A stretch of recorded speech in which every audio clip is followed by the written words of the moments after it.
Hey guys, alright, Iron Body Martial Arts. I just wanted to have a quick talk to you guys about the sort of multi aspects of Iron Fist or Iron Body training. Okay, and I wanted to sort of get some principles and make them into maybe a quick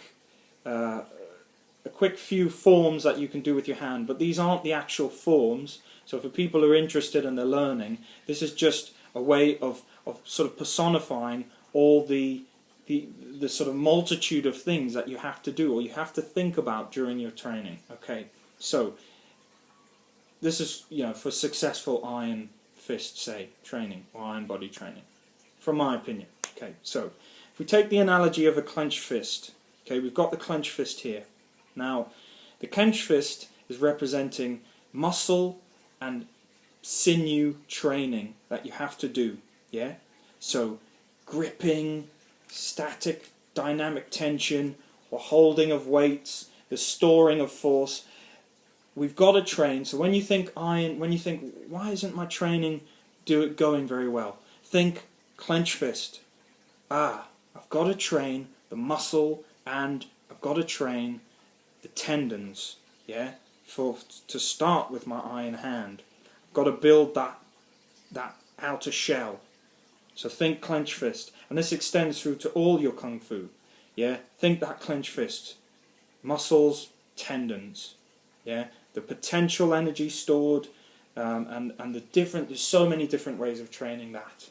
Now you think whatever you tense, whatever you do, you contract. You have to then expand, don't you? So with that, I'm going to represent this, which is the flat fist or the dragon fist, or however you want to say it. But what I'm representing here in the sort of analogy is that this is then represents the Qi-Gong training, yeah, the Tai Chi movements, the Yi Jin Jing, the tendon and marrow washing, yeah. This is aiding your iron body and your iron training. Why it does that is because this causes blood stagnation and in the area, the tension builds up lactic acid, and then these movements, your Tai Chi movements, your bone and tendon, your marrow washing, are increasing circulations to the areas that you've been training.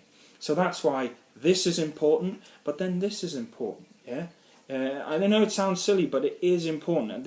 Take the analogy and expand it to your whole self. Yeah, and it works. It works. Trust me. So we've got this Iron Fist. We've got this, yeah. Now this is the stretching, the like I said, the Qi-Gong, the Yi Jin Jing, the Tai Chi movements, the marrow washing after the training, yeah. So we've got those. Okay, what have we trained? Tendons, muscles, and to some extent bones. We've stretched everything out. We've allowed it to relax. Then we've got the striking, yeah, which is then causing the damage to the bones, the Wolf's Law, bang, bang, bang, and the internal structure is now being trained. The good thing about the marrow washing, and this is where the not higher levels, but the higher understanding, well, I don't know, I don't want to even call it higher understanding, but this is where stuff you may not have thought about if you're training a beginner, or maybe your Shifu hasn't told you, or is pretending is mystical or doesn't know maybe, is that this is where you get the blurred lines between the two, because when you're doing tendon washing exercises, yeah, if you're doing them right, yeah, your muscles are linked to your tendons are linked to your bone. When you're moving your muscles in these certain ways in your tendons, you cause them to pull against the anchor points on the bone. That causes micro movement to the bone, so it actually densens your bone. So how cool is that? So it really is true.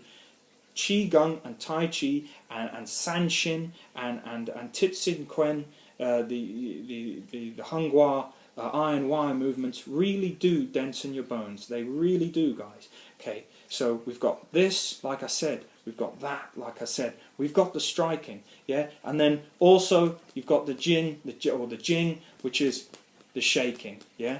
So that, I mean, this extends to sort of everything, but the shaking isn't as important. But that's just another version of this. The shaking is allowing everything to relax down as well, allowing the blood to flow, and just circulate, and just letting everything relax after you've been tensed it. So we've got this, we've got this, we've got the striking, yeah, and we've got the shaking as a bit of a sub-level, yeah. And if you think about it, then you've trained the muscles, you've trained the tendons, you've trained the bones through striking, yeah, and you shaked everything out and relaxed and stretched, yeah.